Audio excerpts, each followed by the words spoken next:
కుందేలు తాబేలు కథ గుర్తుంది కదా. ప్రతి భారతీయ జనతా పార్టీ కార్యకర్త గుర్తుపెట్టుకోవాల్సినటువంటి కథ అది. ఓ కుందేలుని చూసి తాబేలుని చూసి కుందేలు ఎక్కిరిస్తుందంట.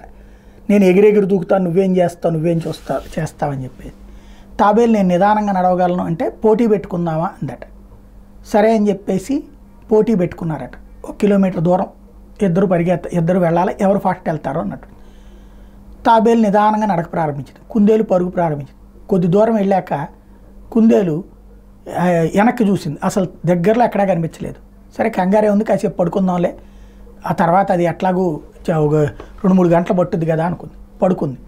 ఆ తర్వాత లేచి చూసింది, కుందేలు ఎక్కడ తాబేలు వెనక కనిపించలే. నేనే గెలిచాను అనుకుని పరిగెత్తుకుంటూ ముందుకెళ్ళింది. తీరా చూస్తే తాబేలు అప్పటికే గెలిచింది. అదేంటి అంటే అంతసేపు విశ్రాంతి తీసుకుందనమాట. ప్రస్తుతం భారతీయ జనతా పార్టీ కార్యకర్తలు పార్టీ గెలుపులో కీలకమైన పాత్రే పోషించారు, కానీ ప్రస్తుతం మలుపులో మాత్రం ఉండట్లేదు.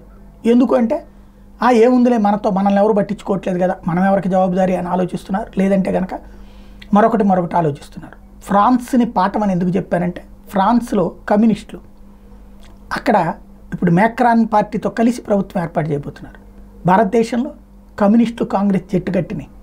అంటే ఇక్కడ కుందేలు తాబేలు కథలో ఎవరు కుందేలు అవ్వాలి, ఎవరు తాబేలు అవ్వాలి అన్నట్టు బీజేపీ కార్యకర్తలు ఆలోచించుకోవాల్సి ఉంది.